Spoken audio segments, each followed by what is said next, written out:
glad and so appreciative of you coming to this balance methodology NDC partnership side event here. And a big thank you to Morrell for the hostess of the digital pavilion. I think this has become our spiritual home. So a massive warm appreciation to you, and thank you everybody for coming. Wonderful to meet you.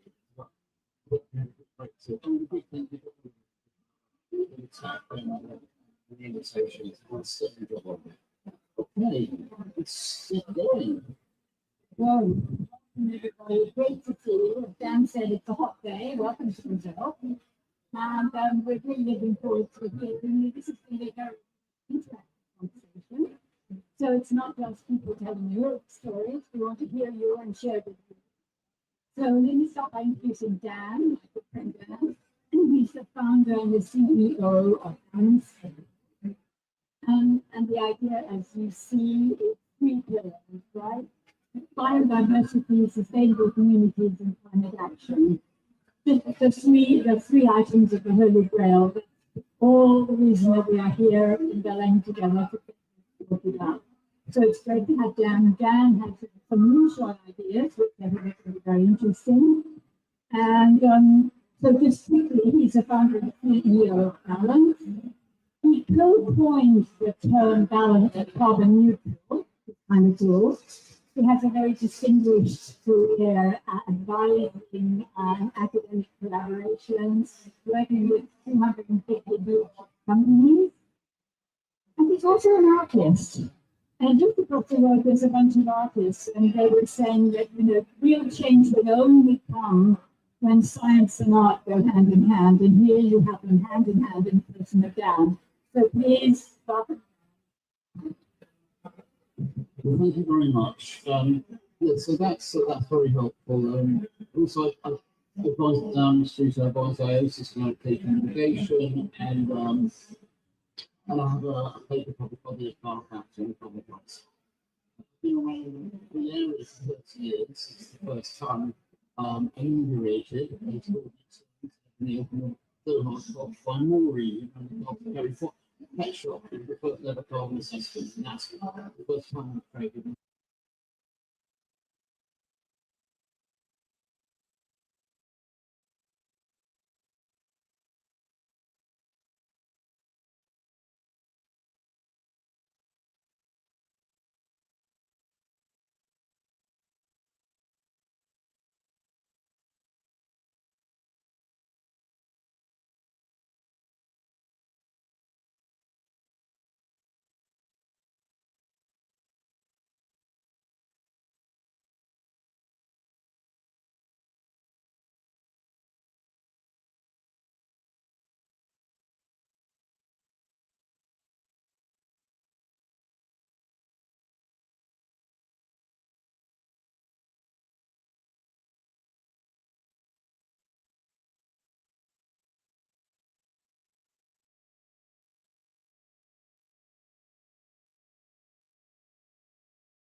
estuary, water enhancement fishery, sustainable fibre production,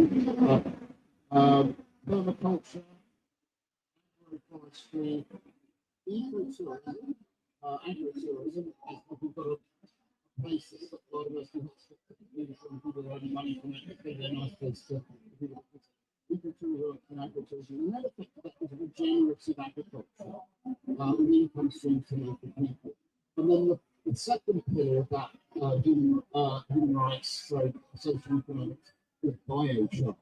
I think many people will be familiar with biochar, but at CCA, it's carbon capture and storage works, and it costs nothing to do a hole in the ground or a recycle oil drum or a no-cost kiln, and you can put heat on it and use that for cooling or all sorts of stuff that you can do with biochar. So they get to use it and sell it, and we take the biochar credit, carbon, and it's a bit like catnip for Silicon Valley companies that can sell it all day long. We pay $200 a ton for it.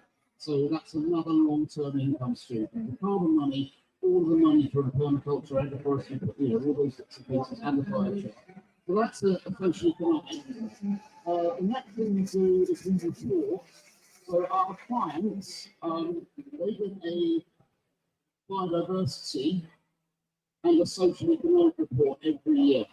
So they see how many swans, foxes, and orchids and fishes going, and they can show that to the stakeholders, and also how much money is coming into the communities. So it becomes real. So it's not like an offset. I think the joy of balance rather than the guilt of offset. This is very key. And so our clients are showing what's going on in the project to their stakeholders, but they're also saying that they're balanced. What they're not saying is they've offset their carbon, therefore their footprint is gone. What they're saying is that they've created biodiversity with social economic well-being. Oh, and there's a welcome co-benefit of carbon. Now, what's really important about that is because it's a carbon credit that's being upgraded into a balance unit, it's interoperable with the retirement system at S&P Global. So the FD of a big corporate can still see his carbon credits retired on the exchange. And that's also a very important part because of the efficacy of the reporting. But the last two things of the contract are really boring, but very, very important. One is additionality. We drill down and make sure we make up accounting. My background is up to 200 million tonnes since I got going in 1988. I've got businesses, and I've seen the good, the bad, and the ugly. And there's a hell of a lot of bad and ugly out there. So we really, really drill down on additionality, making sure there's no conflicts in double counting. And then the last one is force majeure. So firefighting and disease protection, obviously, the product developer in those cases is obligated to recreate. We also have a buffer stock. But for 3% of the cost of the balance unit, we have a relationship with Howden Insurance, and you can take it out of W&I, not just against the carbon and the biodiversity, so the whole thing. This can be helpful. So that's half the balance unit. Sorry, go on. I'm going to ask you some questions. I apologize for you to be too complicated or too complicated, but it's very simple now. Here we come on to the reputation of SAFE. So the open source methodology means that activists and people seeing other accusations of greenwash are very much involved in this. So they feel they've got ownership. The wisdom of the indigenous communities in, so we're paying them for their time, just like we do a consultant for their time. So we have got to a place where we've got a reputation of safety, and it's CMO, Chief Marketing Officer ready, which means that we're able to scale that rather tiny $2 billion market that took 30 years to occur. Now, to put that in perspective, that's 5 times smaller than the very, very small global nail clipper market. And we have an exit safety crisis. So we cannot resolve it by restoring the carbon market. What we need to do is 100 to 1,000 next. The only way we could do that is have reputation safety and have CMO ready.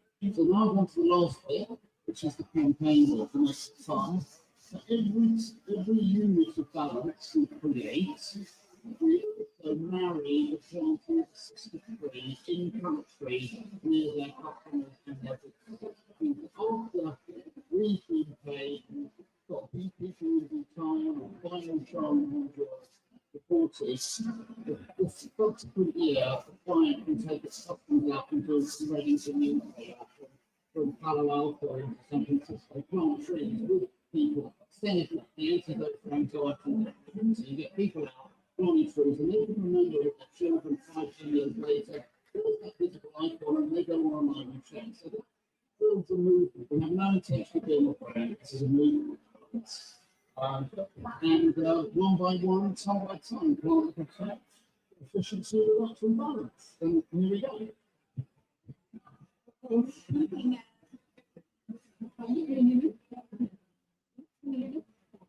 Okay. Speaking as a restoration person myself, just before we go any further, the challenge down on that. Why one tree? Why not 100 trees? Well, because within the cost of the balance unit, there are massive amounts of trees planted that are already distant. And the one tree planted was an icon, and that had a very cost attached. If we did 100 trees, the cost of the unit would be thousands and thousands. Thank you, that's very good explanation. So then you've been in Berlin for a couple of days. We're all here. This is the micro COP. This is the COP of the Global South, which is very exciting. Not only the people of the Global South, but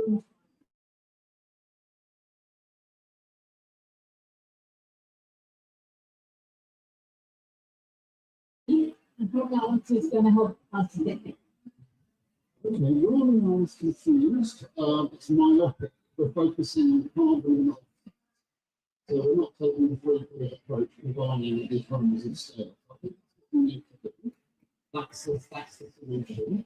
And then the vision, which is kind of the talk, this is NDC, National Return Contribution. So now we get to the rub of why we're here. Okay, so for the moment, the project developer is in Honduras, it's an indigenous community. In Scotland, it's landowners, stakeholders, and where there's a two pilot projects. Where we're moving to is within NDC, because we're interoperable with the carbon credit system and we're a methodology standard, the NDC commitment still work through. So we're in conversation now, and Ollie and I have been at it for about 32 months. So 32 months, and what it is to get sovereign countries to come on board with supplies of balance units. So they can create carbon credits within their existing system, but they can become hypothecated for biodiversity and socio-economic. And then we have a demand for those to the big buyers because they've given up on carbon credit purchase and they want to buy a biodiversity unit, socially economic and economic combo. So we have the finance. So what does this do for a country? Well, it's jiu-jitsu on carbon credit really needs, and it's also a new mechanism of natural resources. But just imagine this: a country has got a new natural asset on their balance sheets. Now, this is huge because they can borrow money against it. They can also, a lot of countries can't borrow money, so global south is a beneficiary. The other thing about this is if you can get reduced interest rates on other borrowing, if you've got a it's almost like discovering a resource similar in size to the one and what's really exciting about this is that the only way natural resource extraction has got a terrible history of exploitation. But the only way to get this natural resource out of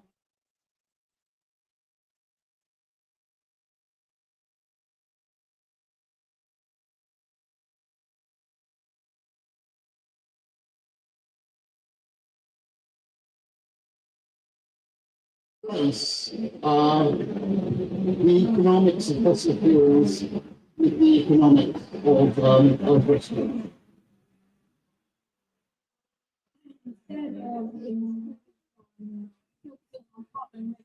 biodiversity, that is actually the carbon and we're looking at social biodiversity livelihoods. So there's a lot of popular rising climate storm, which I have been attacked by in the late 90s, early 90s. And I've got some stories there with the tears on the head. In fact, they're evident and shaped. The point there is that reputational safety for big corps to go forward is the most important thing. If they're not claiming offset, that's how that works. If they're claiming biodiversity creation, social economics with climate. So there are three pillars that we go biodiversity first, human rights, social economics second, climate third, and we kind of put it as a co-benefit, like a poor cousin, because of the reputational damage that all the carbon markets have done to if you wanted to sell carbon offset or carbon neutral to CMOs, chief marketing officers of big corporations, and then run a football stadium full of them, right? You have one box full of the insane ones, that would be your target market. I mean, so that's how difficult it is to sell carbon neutral offset outside of CSR or compliance. It's just a platform. We said forget it. Balance is the way forward. Okay, so we're talking about how countries can have lockdowns. Can I just take it down to a smaller level? What about a small or medium-sized enterprise? What is balance going to do for them? Okay, well, that's a really good question. Thank you for that. Because you said the world economy is big, and they do assess they have their technological carbon footprint, so relatively them to purchase balance units. SMEs, the other 50% of the world's economy, which is 90% of the world's staff employment, 1% of that has anything about the environment. It's a huge globally important area. First thing is they do not trust carbon credits. And they've read The Guardian, and they don't have INSEAD trained analysts like Google or Netflix. So they don't understand the complexities. They just gut reaction never apply. So the balance unit, as opposed to carbon credit, resolves that issue. That's tick box number one. Why would they do it?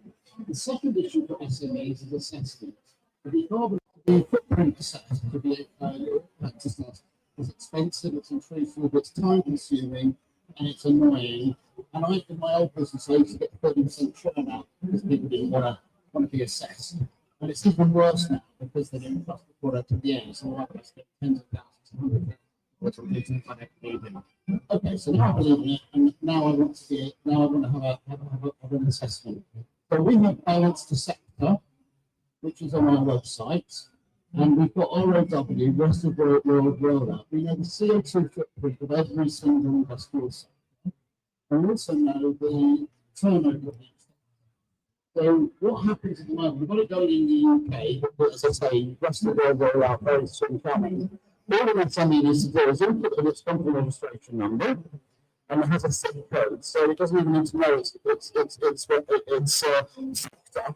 We find that for them with our algorithm. Then you roll your turnover, and then it gives you a footprint of how much you within your sector are responsible for on average. But we really drop down to two questions. It takes it from a 3-second process to 5. Well, I can't myself. Sorry guys, I'm back. 3 seconds to 5. We ask, have you got a renewable energy tariff or do you have an electric car? That's the only thing we do. So that gives you a balanced sector assessment. And the brilliant thing about this is it only accounts for scope 1 and 2 only in country, not scope 3. The most hammering in, complicated of the lot. So what's really nice about that is if you want your scope 3, your products to be balanced in store, what you need to do is ask your procurement to purchase from a balanced supply chain. Boom, 1 by 1, 10 by 10. That means our clients become our sales force, and therefore we're able to go viral with this offer back down supply chains. Does that extend to individuals? One person who is passionate to offer balance their car. Well, balance offset actually, carbon engine offset. I'm going to go more into some stinging methods. I haven't come up with that. Anyway, Yes, it does include, it does extend to consumers. But you got to, we can't run before you walk. We're doing big corp first, SME second, and then we're going consumer third. But we've got it ready. What we've done, before we go to that, the science behind the balanced sector calculations, the data is peer reviewed as being 98.7% accurate in all instances for government data. So that's very helpful. Okay, we have a third paper that's in a further peer review, which is deep science on the average CO2 footprint per person per income bracket. So all you need to do on our calculator is, rather than go and gather data as an individual, you just say what income bracket. We don't want to know how much money you earn. We just say what income bracket you're in, and then you can be a balanced individual. Or if you want to be a balanced household, it's what's your dual income bracket and how many dependents. And we also ask about renewable energy tariff and electric car, and that will give you a footprint. So yes, those are our three efforts that we've got up and running: balance assessment, balance the sector, and balance my life. We all want to balance our lives, right? That's how we're here. Good. So are you going up against the extractive industries? We're kind of jujitsu on extraction, because I think, as I said, we've discovered a new natural resource that we're extracting, and the only way you can extract it is to put biodiversity, social economics with climate benefit. So, are we going? I mean, we certainly wouldn't want to balance BP or Shell. I mean, Shell's carbon neutral fuel offers as extremely destructive and giving false hope to people.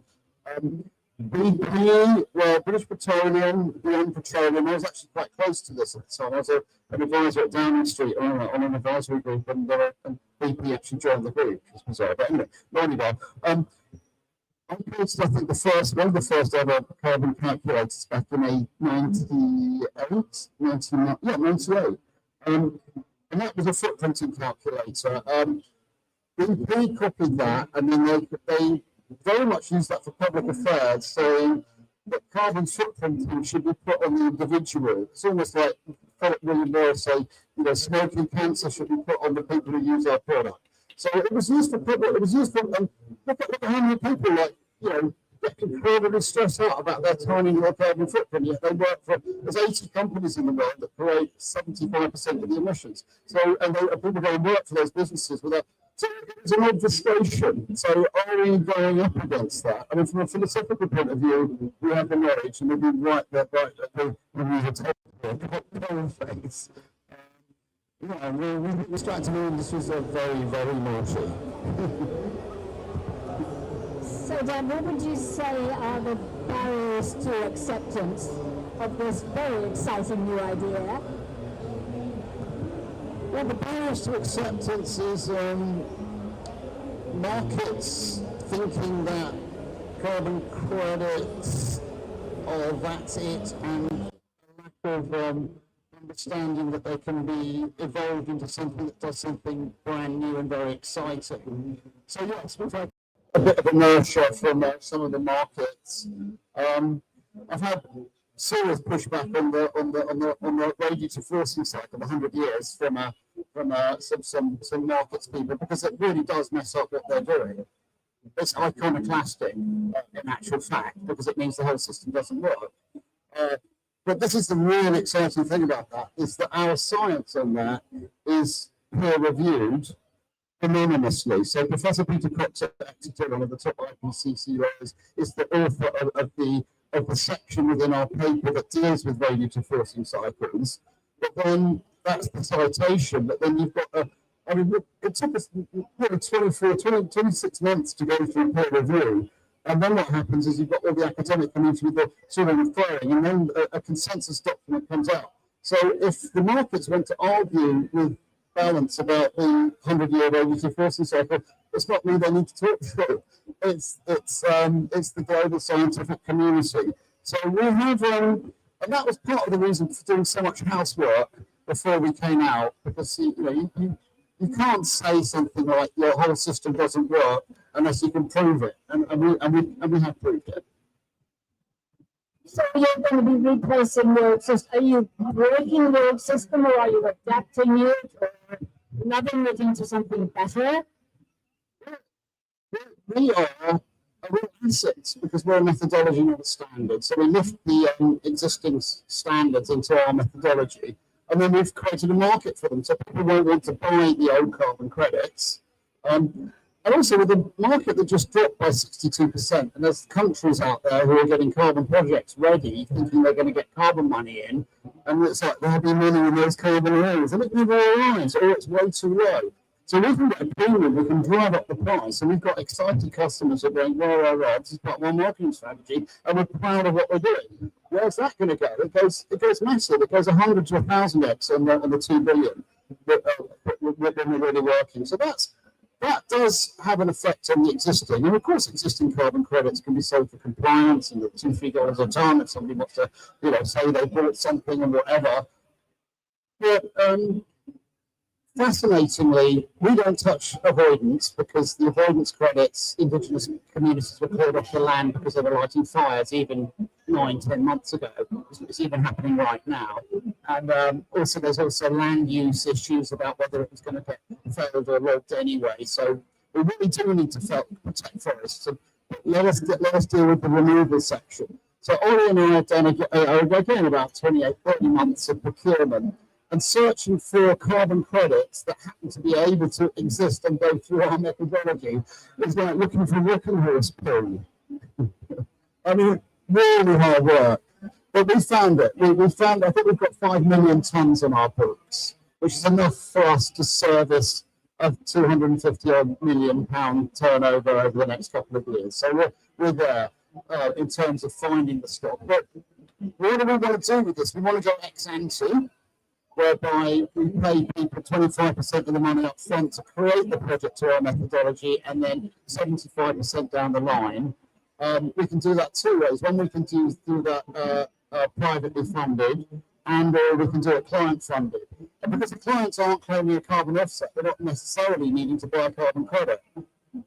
And it's voluntary. So if they're seeing their pro-social activities, creating jobs, spreading biodiversity, and then a few years down the line it develops a credit, but how will insurance are in there with a WNI insurance system that it can be go somewhere else, then their compliance and their due diligence people are going to be very happy with the whole structure. So yeah, we're in a really good place for that. Yeah.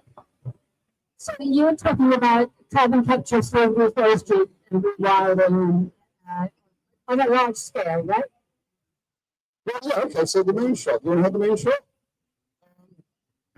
This is interesting. People get into real trouble if they exaggerate. Any hyperbole around this. So I'll try and be as concise as possible. There's a land mass the size of North America globally that could be rewilded to our methodology. And if that was done on the way to 2050, what would that equate to? At 48 gigaton, that would be 20% of the issue. So that's that would be a moonshot. So if I'm working in a restoration program and I'm planting 1 million trees on lots and lots of small properties, how do we organize the monitoring to make sure that we are compliant on the large scale with lots and lots of stakeholders? Well, that's very difficult with carbon projects because it's expensive. I mean, you can go to other cities that we're partnered with here who've got a fantastic downstream digitization process. So you're a farmer or a landowner can go in and look and see, should I do a Vera or Plan Vivo or Woodlands Carbon Code or whatever. So you can get advice through technology platforms which we're developing. Yeah. So what would you like to see happen at COP in terms of adopting balance as an asset? Our ambition is to get 1 or 2 countries to come up with NDC, but we don't need. We just want to have an MOU, and then we can go to press with that soon, and then we'll get the intersessional report, and then by COP 21, we would like to be sure that with a bunch of countries actually adopting a balanced methodology. That would be our absolute goal. That's what we're here for. And do you you already have countries that like to Contract level with Mongolia and Bhutan. We talked about the contract and where we're at. But we're 7 and not even that yet. Some diplomacy is harder than corporate selling. It's really tough. But we're very determined, so we need it. Do you have your rely on any particular country as your first target post? Yeah, but we totally find contract.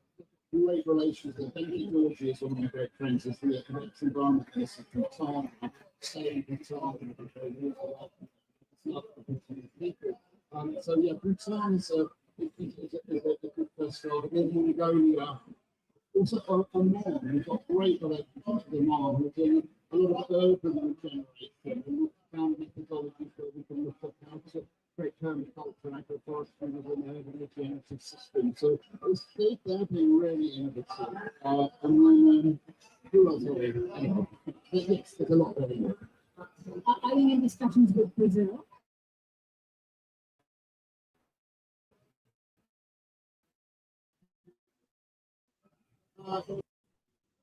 Tell me more. Yes, we are discussing with Brazil, but not here in Brazil. And they're really cool facts, but they don't make sense. Then can you give us a case study or two about Well, yes, this is very important because our methodology is based on historic. It's a case study, the actual carbon sequestration, the altitude and temperature, hectare species mix, and it's based on the Forest of Marston Vale, which is near Milton Keynes, just outside London. So that's where the tonnage, that's what the Woodlands Carbon Code is based upon. And so that's how they came. And Woodlands Carbon Code was one of the best areas, the UK Woodlands Carbon Code. So that was the basis of the methodology that started the whole system.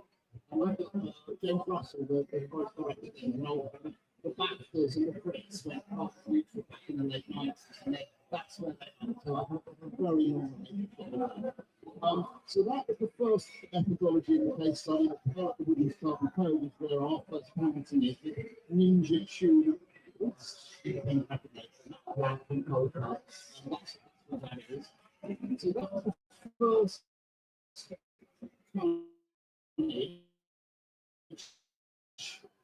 and then we've got 7 other projects. One is we've got Vicky West, who's the chair of the Women's Carbon Code, myself and Dr. Richard Tupper, who's Edinburgh Central Carbon Manager. He's a Nobel Prize winning planet science. But he developed the first tonnage of carbon sequestration and this carbon code is based on my old future forest methodology working with Richard. So there's a long pedigree to see that. So that was after go is where it was established as a code. And then it's been commuted around the UK and in Scotland, and we've got 7 Woodlands Carbon Code projects that are working with PIU, which is a provisional carbon unit. Well, that's very interesting because it's post 3 to 5 years of planting, but it's going to take 30 to 50 years before it's sequestered the carbon. So under UK law, anybody who buys a PIU cannot say that they're carbon neutral or for 35 to 50 years. So as far as marketing your climate impact, it's about as useful as an aspirin motorcycle. And what question did they not ask you?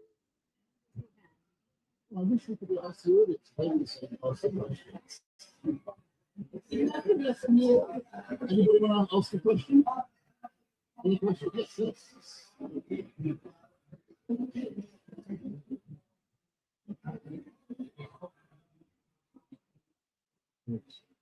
My name is Jason. I work with Platinum Purpose, and we're in conversation with you all about doing a different people. So we're really excited. So my question is So it sounds like what you're talking about is this is the alternative to methodology and this would be an alternative. They're essentially verification process as opposed to the zero wholesale. This would be layered on top.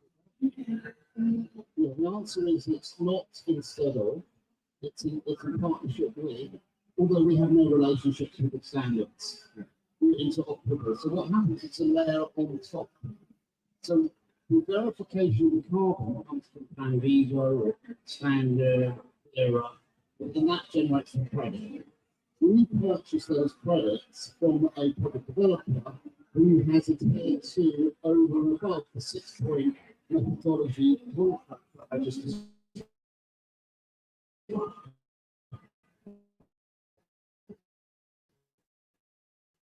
and then the second question was what was like so the internal price for carbon or carbon tax methodology. I'm not sure if you're familiar with like Working Wire and their work in Sweden. We're also kind of explore how is this similar to Well, we've hacked the carbon market, and we've thrown away everything that doesn't work, and we've kept the only group that does, which is we're getting money from project developers. That's it. So in the personal, we put the money on the carbon because it's a way of getting financial, it's a way of measuring an impact. And here's something really positive I can do. But we're not an offset. We're not saying we're offsetting. Nobody, as a private individual who flies, is going to say, on a flight calculator, oh, I've offset my emissions. That's the difference, even though it does. Thank you so much.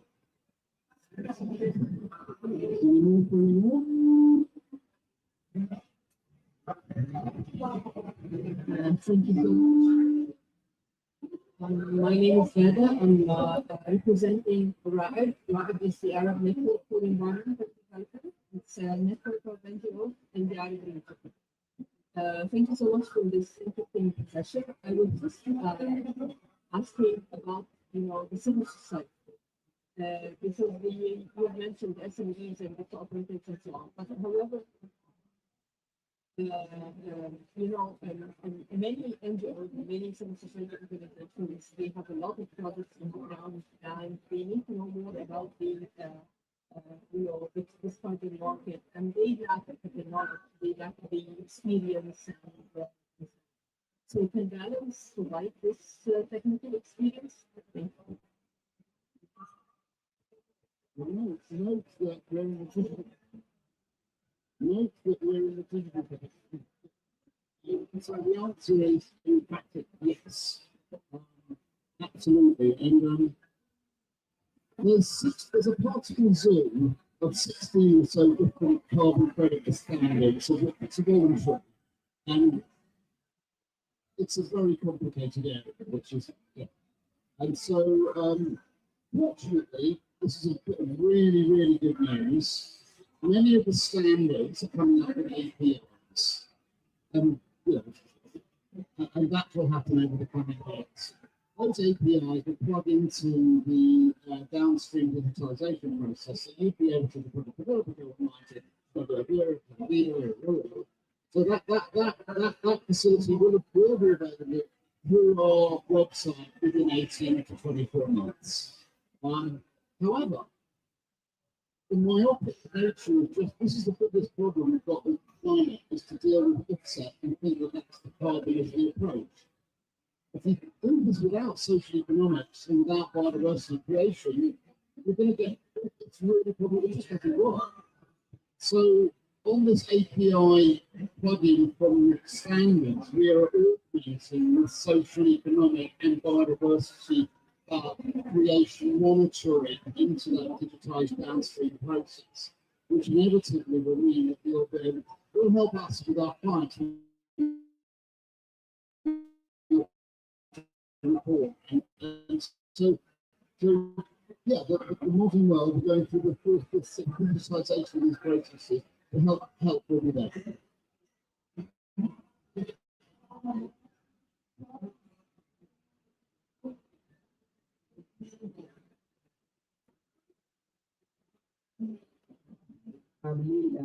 climate change secretary. You mentioned we have submitted our ABC 3.0 last September. I remember it well. How are you? Yeah. Good to see you. Yeah. So then, my question is that we have to start from the NDCs. I mean, we should have the NDCs which enables this type of balanced approach to be mobilized in the country. So can you please explain a little bit on what type of NDCs should be there in our NDC report? Well, the good news there is that the balance unit is interoperable within Article 6 of the Paris Accord framework. So what you don't have to do, and this will make it so much easier for us to work together, you don't have to go out and identify NDC aligned projects and then try and shoehorn in this other new methodology. That's not necessary. What we can do is together identify a project that you as a government have within your country, that then can get a carbon credit. That is interoperable with NDC, and then down the line, you can put that into your NDC pool. So you don't have to have done that first. And the wonderful thing is, if we do that, and we agree to do that, even if it's a all legally binding MOU, then what happens is we've got climate leadership as we go to Bonn and COP31 showing that this is being adopted by countries. So I would love to talk to you about the simplicity of what we're doing afterwards. Thank you again. It's good to see you. Any other questions? Okay, well, I think we're kind of, and then a lot of these, I kind of close to wrapping up. I think the last thing to mention is energy. The energy sector is regarded as a commodity, yeah? And fixed commodity prices and resource extraction. Where are we going over the very 2 to 5 to 10 years, 5 years now with that? And this is really, really heartwarming. Energy is moving from a commodity to a technology. Technology is going to be quite expensive to start with, although renewables are cheaper than fossil fuels. Fossil fuels get their $5.8 trillion oil bunker fuel credit and externalities attached. So anyway, even without that, fossil fuels are renewables are coming in. But over the coming few years, energy moves to a technology. And what does that do? The prices tumble. And then first light energy, for example, in Oxford, with their nuclear fusion reactors coming on stream, say in five years' time, you've got this super abundant energy coming to the point where it's practically free, so it becomes a utility. That changes the world and also has a major impact on climate. So balances arena, but the partnership we want to work with is the energy evolution to technology. So we go in partnership with these technologies, and we are the biodiversity safety economic cleaning up solution for history en route. And I think with that vision, that's where we want to get to. Dan, can I just ask you one last thing? I had mentioned that Dan is also a musician, right? So you have a space punk band, right? Yes, I do. Tell us how you communicate through that to sell this amazing idea. Well, yeah, what is space punk? Oh, here we go. now really studying. Okay, so space punk, I said steampunk, they weren't steampunk back in the steam age. It took people a technical stage of about steam culture for that to happen. So we're going into space over the next decade, and in 10 decades in the future, people will get nostalgic about our technology now. So space punk is an inevitable journey that will happen. Okay, so punk rock is anybody can have a go, yeah? Space punk, without being elitist, is anybody who knows what they're doing can have a go. So this is an act. So what we're looking for is a global movement of an outbreak of common sense. So we've got a band called Chant Live, and we put microphones into the audience, and then we loop them into the show. So we play the audience as an instrument. And the tracks that are based on atmosphere, humanity, sustainability, water. People say how they feel about things, and they become an instrument. Now we have an app called Chant, CHANT-LIVE, it's indeed from the App Store, so you can download it. Chant Live, and you can load your voice into one of our tracks or a live show, the track back that you're mixed in, and then the revenue, the money you pay goes to plant trees, so you're singing trees to life. And we've oogly boogled that piece of, from a situationist space punk artist 10 decades in the future. We've oogly boogled that down now, so you can have a piece of the future on your phones. And how we know the future's going to be okay, if it wasn't, it wouldn't be artists to download from. So that's space punk. Thank you so much. And any last thoughts, recommendations?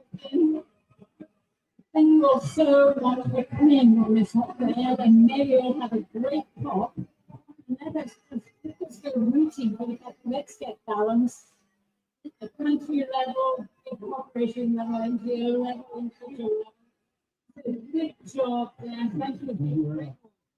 Thank you very much. And thank you all very much for coming. So appreciated you listening and everything. Hello. Thank you. And I'm around to chat if anybody needs to chat. Thank you very much.